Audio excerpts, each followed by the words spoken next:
Welcome to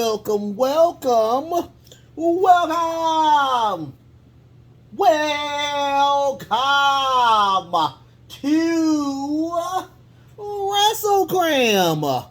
This is your boy, the host with the most, but humble.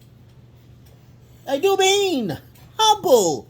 The Nostra Novice, aka Derek, and I'm here, of course, on a Saturday to give you the hungry, happy, healthy people here at WrestleGram, of course, NXT Deadline. This is their premium event, the last premium event of the year. First and foremost, thank you so much for being a part of the show. If you're watching it today, you're watching it tomorrow, you're watching it next week. I truly do thank you guys from the bottom of my heart to the depths of my loins. I truly do thank you guys. Without you guys, it truly wouldn't be me. And truly, I will say this over and over again. That's a reason why I say humble for each and every one of these bad boys. If you want to do anything else for me, you want to help your boy out, go ahead and hit the like button, the sub button if you haven't subbed, and also the notification bell. I do so many of these bad boys now, I can't even count them. But I will say this. Also, if you do a comment, I will respond. That's kind of how it works and whatnot. Good, bad, in the middle, I will respond. Does help the algorithm, okay? Love y'all so much. Keep the comments coming. How about that? Keep the comments coming. So let's talk about, of course, NXT Deadline. I thought it was actually a up and down show. I thought it was mostly good than bad. The main event, unfortunately, was not the best. It was kind of a snore fest for me. But that really wasn't the main event. I truly think that the Iron Survivor challenges were really good. Both of them were really good coming out of the gate with the women's. I mean, they were just something to look at. Also, I won like 3 of my 5 predictions. Both literally are my the Iron challenges on the men and women's side, which was really creepy. I won both of those. Off the chain. I should have freaking betted that crap on freaking FanDuel, for crying out loud. But I didn't. It is what it is. Surprising winners for the new tag champions or whatnot. Main roster people are now the tag team champions. Wow. How crazy is that? So let's go. Let's get into it. The very first match was the women's Iron Survival match. I thought it was really good.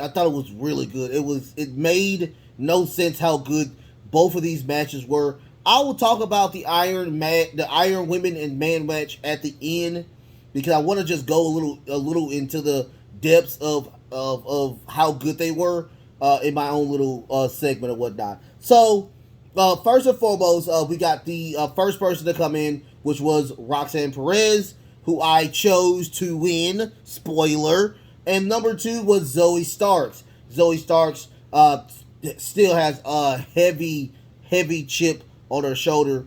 I really honestly thought that she was going to win this bad boy before everything happened. So after that, number 3 was Kiana James, which surprisingly got no pins. She needs to get, I don't know, I like her character a lot. It's just, we gotta get her into a main event type caliber, so she needs moves to do that. And on top of that, a little bit more, I don't know how to say this, less videos, more in the ring type stuff. I understand that she is, supposed to have her own corporation and stuff like that, and I love the character. I enjoy the character a lot. It's just that we don't see her in the ring a lot, and I understand what story was being placed on when it came to the Iron Woman's challenge. After that, Zoe gets the very first point on Roxanne Perez with that beautiful inverted go to sleep. And she gets, of course, gets put in the what they call it, the penalty box, because she was the one that pinned. Number 4, of course, Cora Jade. And when I tell you Cora Jade had cheeks out for days, she had cheeks out for days. Cora Jade gets a point with the roll up on Kiana James, giving her a point. Indy Hartwell is number 5. She comes in. On a roll already, getting a Bigfoot onto Roxanne Perez to pin and get a point.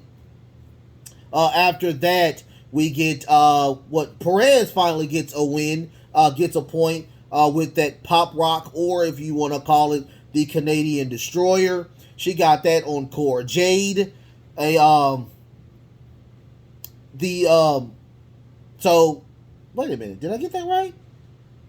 Yeah, Cora Jade gets actually 2.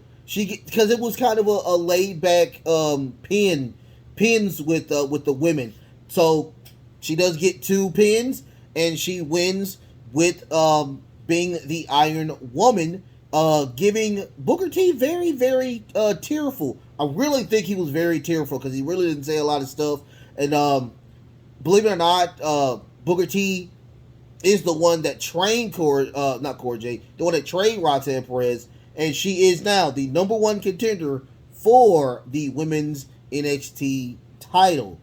After that, we get a promo from the women of the Diamond Mine. Ivory Nile just was saying that she was just trying to look out for Julian. They were supposed to have a match at Deadline against Singh and Sanji. That didn't happen because, his ribs are inflamed, couldn't do it. And she was just saying, I'm just here to help out and, protect the group. Out comes Chance and Carter, who I haven't seen in a very long time. They are the NXT Women Tag Champions. And they were just, giving praise and giving the love back to Niall for saying that, hey, it's okay to help people, even though, she has a hard shell, but she's a teddy bear inside. And they were just saying that, yeah, we're going to, of course, give y'all a title shot. All you have to do is just ask. So we're going to see what happens with that. After that, we get the Elbow Fire and Isla Dunn match. This match was very interesting, and when I say interesting, it told a story from NXT from last Tuesday, which I thought was really, really good. So apparently Dunn is one of those people. She's like a female version of, to me, she's like a female version of the Fiend, where she can take a lot of damage and just laugh it off. So toward the end of the match, we get a beautiful swanton bomb from, of course, Alba Fire. And while she was trying to pin the referee that she sprayed the mist at on NXT, started spewing out black mist and was choking on the black mist, the poison that Dunn spitted at him. So they had to bring another referee in, and another referee to help the guy that was spitting out the black ooze. So that gave Dunn the opportunity to get the win. I thought that was very interesting. Great storytelling. Would I have put this on a pay-per-view is debatable. I do like how the story came. So yes, I would have put it on a pay-per-view. But once again, this is a match that could have been on probably their super shows that they usually do, like Heat Wave or anything like that. But, once again, I thought it was very interesting. Great storytelling. And Dunn did win that match. After that, we get the New Day. The New Day is having a promo and saying that they are on the road to a Triple Crown, which is quite frankly winning the NXT titles, the Raw and Raw and SmackDown titles. So they get very long match. I thought it was a very interesting match, but it was a very long match against Pretty Deadly. We get a twerk off, which was very crazy. Also, we get a beautiful suicide dive by Kofi Kingston onto Pretty Deadly.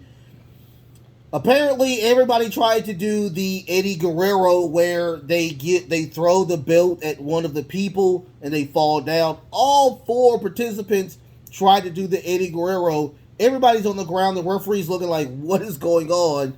So everybody got up and started fighting again. We get Xavier Woods gets hit with the belt for them to pin, but they kicked out. Xavier kicked out of the craziness of crazy hit by the title. On the outside, we do get Kofi Kingston with a beautiful was it Paradise? The kick, the beautiful shining wizard he usually does, giving them the opportunity to do the Midnight Hour to win the titles. They are the new NXT Tag Team Champions. Main roster people coming into NXT to win a title. That's just as crazy as it sounds. But they are the new Tag Team Champions. After that, we get Chase and Carter. They run up in. They were talking to, of course, Idris and the Blade and Odyssey. And they were like, if y'all want to go out to party, let's go party. Let's go have a great time. They was like, yeah, we'll get back with y'all. We're going to go to the gym and try to, get a little better or whatnot. So they walk off. Toxic Attraction runs into Chase and Carter saying that, now y'all are giving out challenges. Apparently, y'all are giving out challenges to people that you can beat. So out comes the young ladies from Diamond Mine. They attack Toxic Attraction. And we get a crazy brawl. Idris, the Blade, and Odyssey are grabbing everybody, trying to break them up. So we will have a match Tuesday between Toxic Attraction and Chase and Carter. After that, we get the Men's Survivor Challenge. When I tell you this match was as crazy as it sounds, it was the women's times 12 because we got a lot more pins in this one. So first and foremost, we got JD McDonough was the very first person to enter. After that, it was Axiom, who were number 2. After that, number 3 was Carmelo Hayes. Carmelo Hayes gets the very first point on Axiom after all 3 of them were doing crazy stunts, giving Carmelo Hayes the chance to pin Axiom. Grayson Waller gets, he's number 4. He comes in, he pins Axiom first to get a point. Also pins JD McDonough to get a second point, literally back to back. After that, Axiom and JD McDonough starts fighting into the penalty box. Axiom still does not forgive JD for sidelining him for a little bit. Grayson Waller actually starts to crap on Booker T. And I mean, the crowd goes complete ooh for a little bit. So after that, we get Axiom. He scores a point with a crazy kick to JD McDonough. Joe Gacy comes in. He's number 5. We get Gacy. Gacy scores a point on Axiom by that crazy, beautiful submission that he does. Also, Gacy gets another point on Carmelo Hayes with that up and down finisher that he has. Axiom does a crazy suicide dive off the penalty box. Wayne lays to everybody in the outside, which I thought was beautiful. They literally used the penalty box for just them beating the crap out of each other, using it as a weapon. When I tell you this was the craziest, it was the craziest. After that, Carmelo Hayes scores a point for the crossface onto Grayson Waller. Grayson Waller scores the last point on Axiom, and then after that he leaves the ring. He runs around. He tries to get, it was 10 seconds left, so he just tries his hardest to just run the clock out, which he did, and Grayson Waller does become the men's Iron Survivor. When I tell you that match was really good, I thought it was really great. I enjoyed it. It was just the women's, just to a second degree of awesomeness. After that, we get a promo from Drew Gulak, who was just pulled out of nowhere and just started walking and looking at, matches. They ask, why is he here? He tells the young lady that I have unfilled potential, and I'm here to try to, help out in NXT, or probably, have a get a faction going, because it's better people in numbers. I mean, it's better in numbers, and it looks like he may be trying to pull some type of faction. It looks interesting. Damian Kemp came and talked to him and said, you know what, you can watch my match Tuesday and see if you like it or not. He's like, all right, cool. So we'll see what happens with that. After that, we get the Braun Breaker versus Apollo Crews match. I did not like this match. I thought it was very boring. It was spot after spot after spot.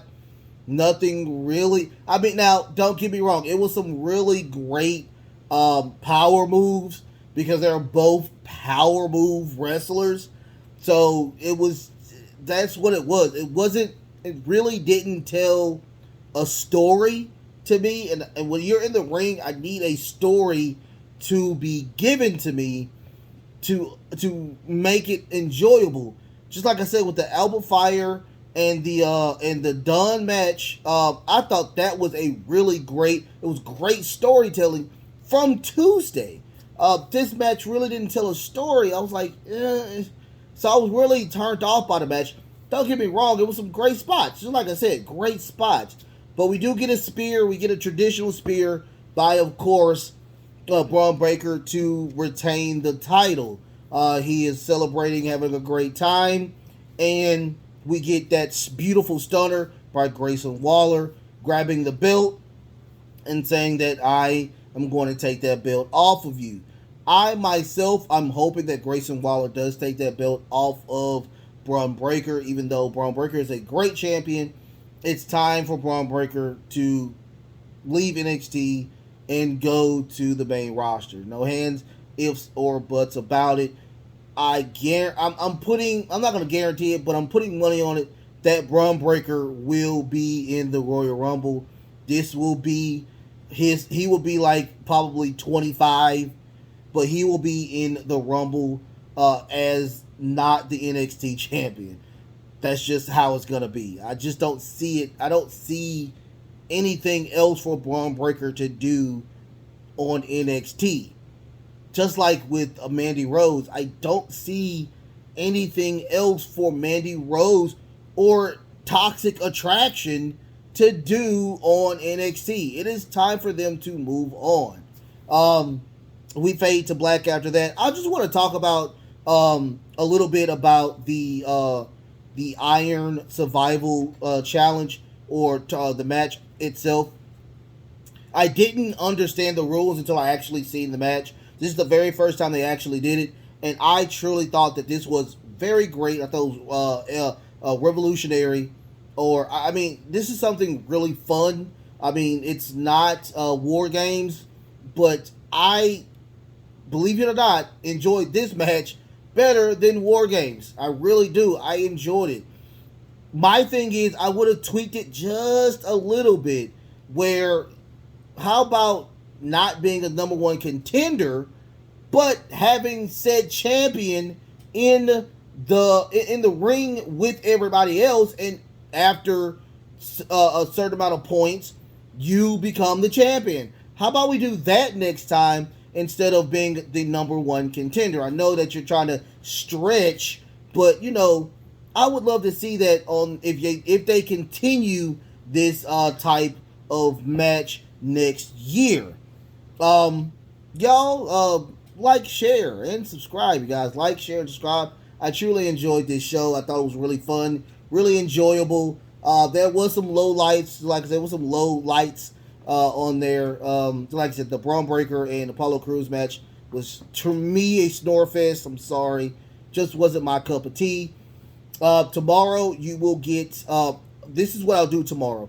The very first thing I talk about will be the results of Final Battle from Ring of Honor. That will be the first thing I talk about, and then I'll do my show. I'll do all the other stuff, and at the end of that, I will let you know what I'm going to do toward the end of the month.